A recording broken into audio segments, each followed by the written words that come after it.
A $200 a month grocery budget to feed a family of 4. Did Hope do that in 2023? In 2023, I decided it was time to radically reduce our grocery budget. I slashed it to $200 a month. Part of the reason I did this is because I hear from people all the time that say they're doing everything they can to lower their grocery budget. They've lowered it as far as they possibly can. There is no more give in that grocery budget. So I have always said that there are more ways that you can save and it can still be lowered. I decided to put my money where my mouth was, so to speak, and lower our grocery budget to see if I could do it for 1 year. 12 months seemed a fair amount of time to lower it that drastically and see if I could maintain that monthly average for a grocery budget. Before we go into this video and talk about the subject matter, we'd like to know in the comment section, do you want to drop your grocery budget this year? And just in case you don't know us, I'm Hope. And I'm Larry. This is Under the Median, where every week we talk about practical frugality. I'll give you all of the statistics a little later in the video, and I will reveal whether I made it to the end of 2023 with an average of $200 a month to spend on groceries. But I will let you know that I was able to lower our grocery budget. The things that we'll share in this video are the major things. These are the things that you can do if you want to really move that needle. Now, I can't share everything in this video that we've talked about as far as saving money on groceries, because we have shared hundreds of tips on saving money on your grocery bill on this channel. But what I did do for you is to put all of the tips into an ebook. It is a guide to saving on groceries, the ultimate grocery saving hacks ebook. I'll make sure that there's a link to that ebook. It will be available, and that link will be in the description of this video. Well, let's talk about what $200 a month in our grocery budget really means. Yeah. For Hope and I, it means just food. Now, the elephant in the room is that Hope and I and our family eat a plant-based diet. Yeah. So that cuts out a lot of extra money that we would be spending on meat products. So it is possible to do this even if you are Absolutely. on a meat diet. So we can show you how to do that as well and use these principles to help you with your own grocery budget. It doesn't matter what your dietary choices are. You can still use all the principles we're about to share with you, and you can cut your grocery budget.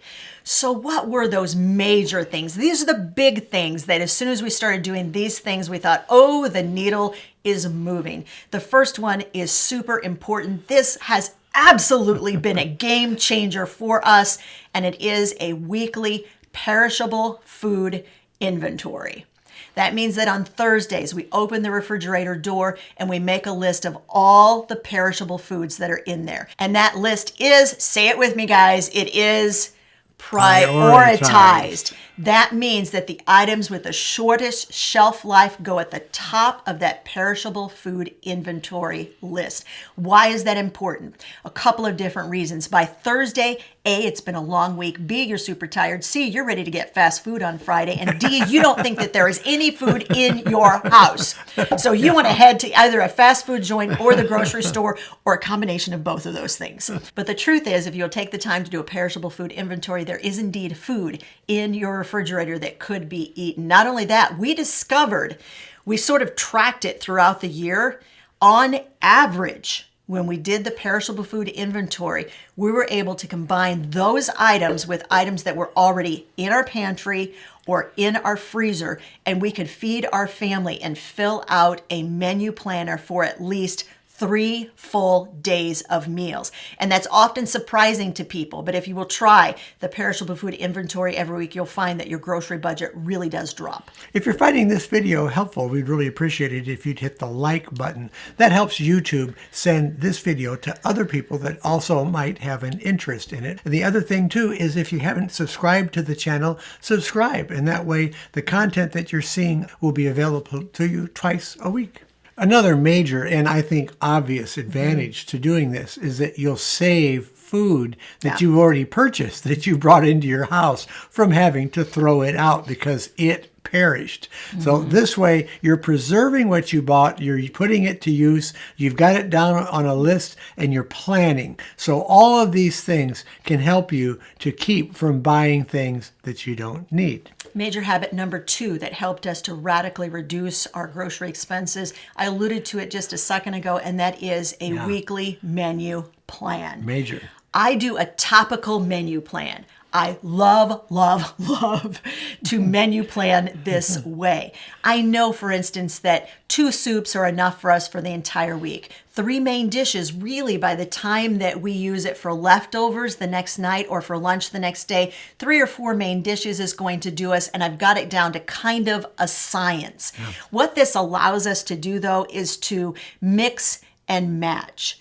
If something lasts a little longer than we think it's going to, that's okay, because there's always something on that list that doesn't go quite as far. Because I don't know, like one of the boys went back for seconds and didn't tell me they were going to, or something like that. It happens, guys. And when you do a topical food menu plan instead of a daily menu plan, for us, it just tends to work out a whole lot better and allows us to use, I think, leftovers far more effectively than if we were doing a daily plan. But menu plan. Tip number 3 is to make sure that you are bulk cooking. Do not let that word frighten you. People hear the word bulk cooking and they think, oh my word, I'm going to be stuck in the kitchen for 8 hours and I'll have 8 hours to give. Bulk cooking can be as simple as doubling a recipe. Mm-hmm. And that's easy to do, right? You got the ingredients all spread out in front of you anyway. Just cook a double batch. You can either freeze that other half of it for use later in the week or even the following week, or you can serve it for the next meal, or you can even serve it later in the week. Bulk cooking is not a scary thing. What I generally do is when I bulk cook these days, I cook enough for 2 or 3 meals, or 2 or 3 days, I should say. Yeah. So I might make 1 soup and 2 entrees, and I know that that's going to last us for a certain amount of time. And if you just do that twice a week, and that will take you, a couple of hours, 2 or 3 hours at the most, 3 hours. That's going to help you. The reason it helps you is because, once again, you're utilizing what you already have in the house. The least number of trips that you can take to that grocery store in general, the better off that you are. You will spend, on average, more money than more number of trips that you take to the grocery store and the more amount of time you're physically in the store. I want to address one aspect of bulk cooking that Hope didn't mention. Mm-hmm. She'll cook sometimes a large batch of rice. Mm-hmm. The rice is for an entree that we have planned for that evening, but she'll have already thought about 2 other plans for that rice that they can be used in other recipes. So she'll make a whole bunch ahead of time and then have some available for some food later that will be a totally different entree. So we're not eating the same thing over and over again. We're getting fresh new recipes to go with the food that she's bulk cooked. And I think this is a great idea. Here's our next tip that goes really nicely into it, Larry. And that is that when you're thinking about eating the same thing over and over and over again, it really doesn't happen that way. You need to watch for 2 things at your local supermarket. You need to look for loss leader items. I'll explain what those are in just a sec. And you need to look for markdowns. What generally happens is that grocery stores will put items on the first page of the flyer. Those are called loss leader items that are super low price, and they're designed to get you into the store, so you'll do all of your shopping at the store and actually spend more money than you would have had you not walked in that store in the first place. But you can beat that system by just focusing on filling your cart with loss leader items or markdowns. Larry mentioned feeling like you're eating the same thing all week long. With loss leaders, it can feel a little bit like that. Mm-hmm. Here's an example. Let's say broccoli goes on sale. It goes on sale for $1.59 for a huge bunch of broccoli. That's a great price for broccoli. If I saw that, I would jump on that with both feet and buy a whole lot of broccoli. But before I did that, before I walked out the door, I would make sure that I am planning 3 different ways that I can present broccoli to my family. I could do a stir fry. I could put it in a soup. I could put it in a casserole, maybe with some potatoes and make like an au gratin kind of thing. Those are right off the top of my head. Those are 3 ways that you can serve broccoli to your family. Oh, or I could batter them, and I could make buffalo broccoli wings. You guys, those are so good. All right, 4 ideas right off the top of my head. Ways you can serve broccoli to your family that your family's not going to feel like they're eating broccoli all week long. Right. But if you will focus your menu plan around those loss leader items, you will drop your overall grocery bill because you're eating the cheapest food available. We have a strategy that we use that we're going to talk about in a little bit with how to afford loss leader items and sale items markdowns. All right, Larry will cover that in just a sec. So Yep. just put a little mental note there. He'll come to that in a second. Right. But first, I think before he covers that, we need to know what markdowns are.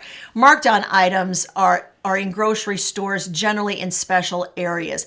It can be that they bought too many of an item. It could be that those items are close to the sell-by date. Yeah. It could be that it's a weird flavor that nobody wants to eat. It could be that it's a seasonal flavor that all of a sudden, anything related to pumpkin spice, by the time you get to January, we're over it already. Yes. And they're going to mark those items way down in price. There's a number of reasons that stores will mark items down. But generally, if you focus on those areas, now it's kind of like you never know what you're going to find in those areas. It could be a bonanza and you can find a whole lot of things, or you could find absolutely nothing. Kroger red mesh bags are in the produce department. They put items in a red mesh bag. The whole bag is going to cost you 99 cents. It doesn't matter if there's one piece of fruit in there or 10 pieces of fruit. If it's in the mesh bag, it's going to be 99 cents. This was a huge way that we were able to reduce our grocery budget in 2023. I did a whole video on it. I showed you how I went to Kroger and bought 7 mesh bags of produce. I added $3 of items that I had on the shelves here at the house, and I created 32 main dish servings using that $10. I'm going to make sure, guys, that video, I'll link it up above, and I'll also put it in the description of this video. Now, Larry, how do we do this? How do we take advantage of great deals without blowing out the grocery budget? In terms of buying the markdown items or the items that are placed on really good sales, we have a plan that we built into our budget to handle that, and we call it the 1/5 plan. What you do is you take 1/5 of your grocery budget and you hold that back for special prices on food that might be on sale when you get there. So let's say you have $100 a month. You want to save back $20. Of course, $100 a month wouldn't be very much. All right, let's do $500 because we Yeah. like easy math, guys. $500 a month. You're going to take 1/5 of that, which is $100, right? So you take $100 and you're saving that back for those special purchases. So you want to track what you're buying on sale, so you're not going over your budget. The whole thing is to not blow your budget when you go to the grocery store. The other 4/5, which would be in our $500 budget example, would be $400 would be left over. That 4/5 would be divided by 4, which would give you $100 a week to spend on groceries. The $200 a month did cover all of our major stocking up, and it did cover our bulk buying trips. Buying in bulk is the next tip. Buying in bulk is often, but not always, less expensive than purchasing smaller increments of the same item. If you find an item that is, for instance, on a manager special or on markdown, it may very well be less expensive to buy 1-pound bags of beans as opposed to a 25 or a 50-pound bag of beans. However, we have built into our routine, twice a year, we go to a local Amish community and we buy items, shelf staple items, in bulk. This was probably the one huge mistake that we made in 2023. At the beginning of the year, I should have set aside money separately from that $200 a month. I should have pulled some out so that once a month I was setting aside money for those bi-yearly buying trips to the Amish community, because what I wound up doing is really dramatically dropping our grocery budget to like $100 a month for a few months in a row so I could save the excess toward the buying trip. And that made it really, really hard. If I had to do this all over again, that's one of the things I would definitely do differently. I would set that money aside purposefully ahead of time and then make sure that I was spending whatever was left over. It's easier to take that small amount out of each month 12 times than to take it out like 4 times. The nice thing about bulk buying is there are a lot of foods you can buy that will be very shelf stable for a long time. Beans are really good. They last a long time. White rice lasts the longest of the rice category.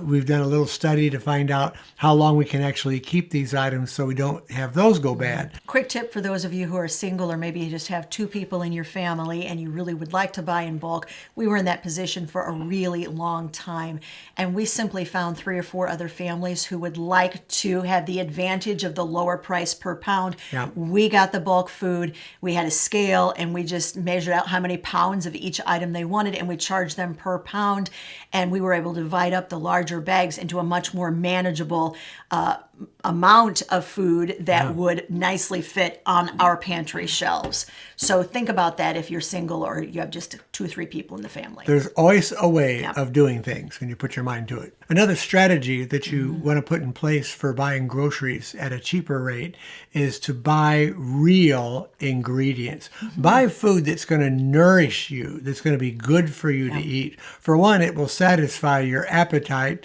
It'll be better for you. It'll be healthier. And it's a lot cheaper when you're buying single ingredients than buying prepackaged food at the store. Here's another tip for you. I know a lot of us, convenience is a great thing, isn't it? Yeah. If you want to figure out how companies are making things, making entrees, making frozen food, go to the frozen food section and you'll find like little bowls of rice and beans that are already pre-cooked and they're in the freezer section. They're very expensive. Full price, they're about $6 for 2 cups of it, and on sale about $3. Instead of buying that item, flip it over, take a picture of the ingredients with your cell phone. Go home and recreate the same thing in your own kitchen, but in this case, you're going to buy a 1-pound bag of rice and a 1-pound bag of black beans. And that 1-pound bag of rice and black beans is going to go a whole lot farther than that tiny little container of already pre-cooked and frozen food that is in the freezer section. $3 for the 8-ounce container. Now, Larry's going to hold this. This is the size of the 8-ounce container, guys. This 8 cups of rice, of cooked rice, is 1 pound of rice. This 6 cups of black beans, 1 pound of black beans. Now, I'm just going to ask you, I'm going to put it out there.